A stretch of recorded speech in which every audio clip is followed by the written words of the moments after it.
Hello and welcome to Pulmonology Read Aloud. This is Dr. Anshum Discusses. Today we are talking about the interpretation of a lung oscillometry report with case studies to help you understand how to interpret the data.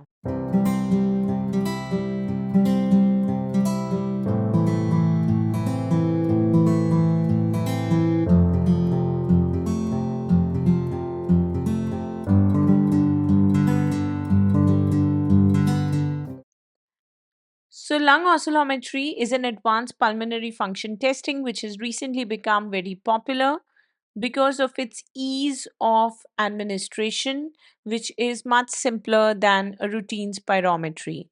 This test uses sound waves which are superimposed with patients' tidal breathing, and depending on the frequency of the sound waves, the distance traveled by the sound waves can be concurred, and so we can get an idea of the mechanics of the lung between larger airways, smaller airways, peripheries of the lung, and the resistance and the impedance are two measures that largely are shown by this test, which help us understand the pattern of lung involvement. Based on the equipment and the technology, whether it uses sinusoidal waves, which are superimposed, or square waves, it may be termed as FOT or IOS. IOS uses square waves oscillations and FOT uses sinusoidal waves. Before you do a lung oscillometry interpretation, just like a PFT, a spirometry interpretation, you have to ensure that the test is of good quality. Although it's much simpler, but basic measures like ensuring patient seating position, placement of a nose clip, and very, very importantly, a cheek hold with the palms of the patient, which is very important. The patient should be holding both his cheek firmly because otherwise the impedance of the cheek and the tongue and the upper airway can affect the readings. All of this has to be ensured. Also, patient's neck position has to be checked because it should not be too extended or too flexed. Once that is done, at least three measures are taken. The test usually takes an average of these three measures to give us the reading for interpretation. Just like spirometry, acceptability is determined by the quality of the measures, and two variables, coherence and coefficient of variance, can be used to check if these measures are within acceptable limits. I have a video on lung oscillometry, and I will be attaching a link for the same in the description below, and you may refer to that for more details. What do we see for interpretation? The basic measures that you must look at are the resistance values, which include resistance at 5, resistance at 19 or 20 hertz based on the equipment, and a difference between the two, which is R5 minus 19.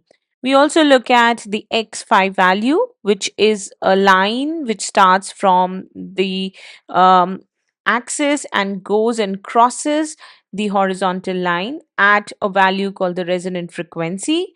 The triangle made here is called AX or delta AX, area under the reactance curve. Now, most interpretation standards for respiratory oscillometry were published in 2020 in European Respiratory Journal.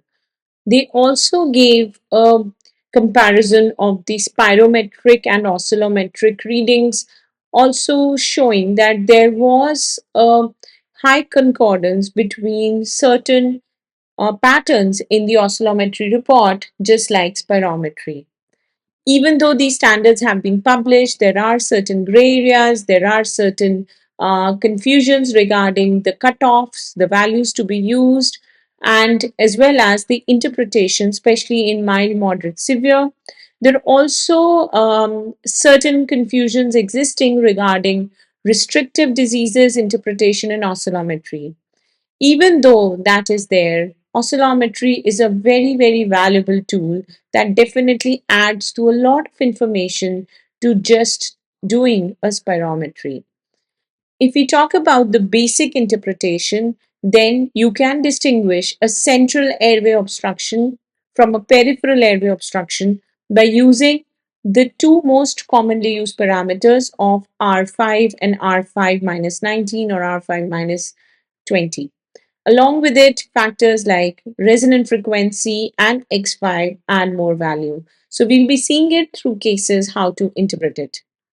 The cutoffs that are existing for India are already published through the ANCLEA cutoffs on FOT and IOS cutoffs, which were done in the Jaeger model. They also have their inbuilt prediction equations that are giving cutoffs based on the height, especially in case of children, and the gender. So let's come to certain clinical cases. So the cutoffs that I am using in this presentation and for all of my interpretation as of now are R5 or 4 centimeters water R23, R5 minus 19 or 20 cutoff being 1, X5 minus 1, AX4 and resonant frequency 12. I encourage you to use the cutoff values or the predicted values which are depicted in your device to decide whether the reading is normal or abnormal. Even though these variations may exist between devices, remember that the interpretation almost remains the same. Let's come to our first case. So, whenever you start interpreting oscillometry, it's always beneficial to first look at the graphs. When you look at the graphs, you get a lot of information. Now, this is the resistance graph and this is the reactance curve. A lot of devices show these one on top of the other. So, you will get both of these in the same picture where the reactance will be here and the resistance will be up. So if we look at devices to devices, the way the report appears will also be different. However, let's look at the resistance now. Always look at R at 5. So this is 5 frequency. We're looking at R at 5. This is the normal range that the machine is showing. So this is definitely very, very high. Now look at R at 20. Again, very high because this was supposed to be the normal. Look at the difference between R5 and 19 or R5 minus 20. The whole graph is up, so the difference is very high. What is the second line? This is the post bronchodilator. So you can definitely see that there is a post bronchodilator response. Now here this line depicts X at 5, reactance at 5 Hertz, which is supposed to be minus 1 and it is minus 4. So again, very high. And once the patient does a bronchodilator maneuver, then this has reduced to minus 2. The point where this line will cross the horizontal will be the resonant frequency, which definitely in this case is highly shifted and it's actually going beyond the measure of the device, and thus the curve that the triangle that it was supposed to form is also very high. So AX is very high. So just based on the graph, I know that the total resistance is high, R5. The resistance in the large airways is high. The resistance in the small airways is also high. So both large and small airways. And by looking at the reactance, I know that there is a more negative reactance. So reactance is definitely increased, telling me that the periphery of the lung, either the small airways or the interstitium or the chest wall, there is an issue here in the periphery of the lung, but it definitely shows a good bronchodilator response. Now let's look at the values. The R5 is average. Let's look at the average reading is 10.6. This is the coefficient of variance that one has to see whether the reports are reproducible. R23 was normal, it's 7.4, very high. R5 minus R20, 1 is the cutoff, 3.2, it's almost triple. And let's go down and look at the X5 here. So X5 should have been minus 1 and it's minus 4. So as I said, all of these are high. The resonant frequency is high. The area of X is also very high, being 45. So this patient is actually a case who has large and small airway obstruction with a good bronchodilator response. The criteria for good bronchodilator response is also different if you look at different texts. The ERS technical standards talks about a change in resistance to the tune of 30 to 40% of the pre-value. But there are again texts mentioning a 25% change also as a significant difference, and hopefully with more literature we'll have clarity on that. Here also you can see that X5 is very high with a very good response in the bronchodilator. Now if this patient was a patient of a restrictive lung disease, we probably may not have had a good response in bronchodilator. That's one. Two, he's having a good change in the resistance. So, both small and large airway obstruction, this is actually a case of severe asthma. So, being an asthmatic, showing good response in bronchodilator in resistance, and also because it's severe asthma, the X5 is negative, and the response here also is very good. Coming to another case now. So this case, let's look at the graph again. So this is the R5, which is high. This is the R20, which is normal. And this is the R5 minus 20. You can see this line is no longer a horizontal, but is slanting upwards, making a kind of an elbow. So this patient, by looking at the graph, the R20, the large airways are normal.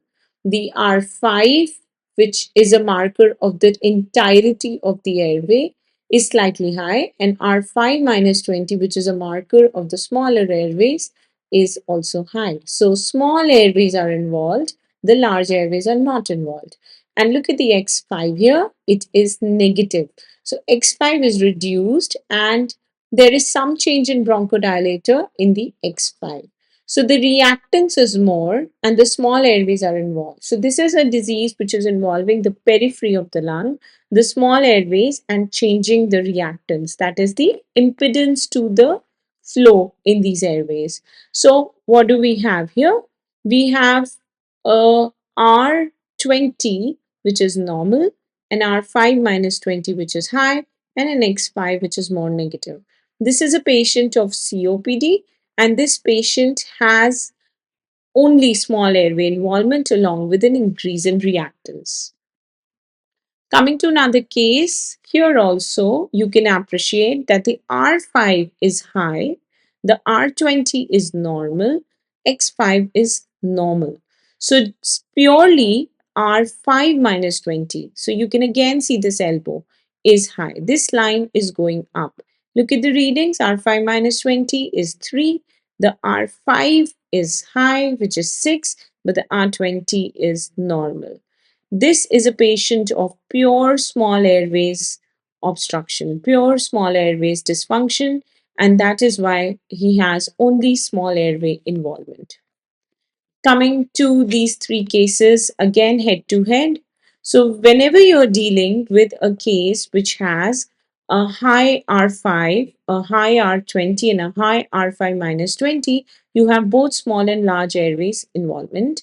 You also have an increase in reactance, and this is in the form of more negative X5, right?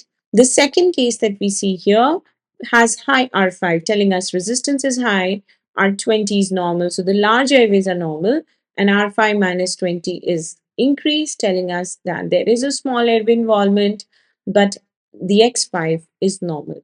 And another case where the R5 is high, the R20 is also high. The R5 minus 20 is also high. And the X5 is nearly normal, slightly increased, minus 1.6.